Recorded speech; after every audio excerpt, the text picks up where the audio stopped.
दादू में load shedding ऐं मुख़्तलिफ़ खातनि में मुबैना करप्शन ख़िलाफ़ एहतिजाजी मुज़ाहिरो करे धरणो हयो वियो आहे। अव्हांखे ॿुधाईंदासीं त दादू राब्ता कमेटी जे सर ते प्रेस क्लब आॾो धरणो हणी नारेबाज़ी कई वई आहे। अॻवाणनि चयो त सख़्त गर्मी हुजण बावजूदि 18 कलाक अण ऐलानिय लोड शेडिंग कई पई वञे। हुननि चयो त 6 करोड़ खां वधीक बजट हुजण बावजूदि शहर गंदगी जे वर चढ़ियल आहे। संदन चवणु हो त रेवेन्यू खातो करप्शन जो गढ़ बणियल आहे, को बि कम रिश्वत खां सवाइ नथो थिए। अहम ख़बर अवां ताईं पहुचायूं पिया। दादू में लोड शेडिंग ऐं मुख़्तलिफ़ खातनि में मुबैना करप्शन ख़िलाफ़ एहतिजाजी मुज़ाहिरो करे धरणो हयो वियो आहे।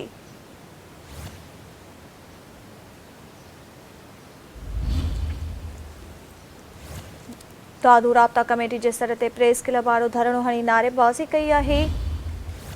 अॻवाणनि चयो त सख़्त गर्मी हुजण बावजूदि 18 कलाक अण ऐलानिय लोड शेडिंग कई पई वञे। हुननि चयो त 6 करोड़ खां वधीक बजट हुजण बावजूदि शहर गंदगी जे वर चढ़ियल आहे।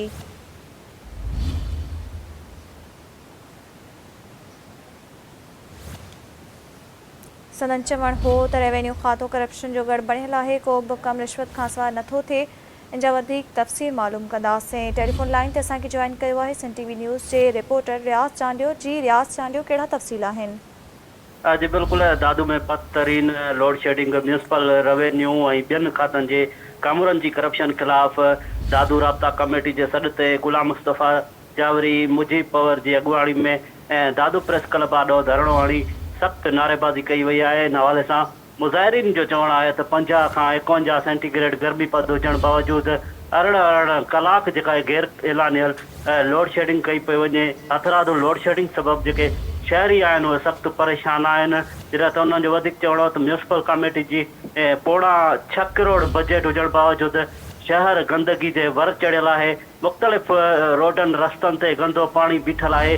म्यूनिसिपल चेयरमैन मुल्क खां ॿाहिरि ऐं म्यूनिसिपल कमरा बजट ते हथ साफ़ करे ऑफिस मां फरार आहिनि।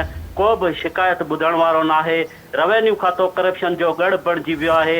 असिस्टेंट कमिश्नर मुख़्तियार कार तपेदार रिश्वत खां सवाइ कमु नथा कनि।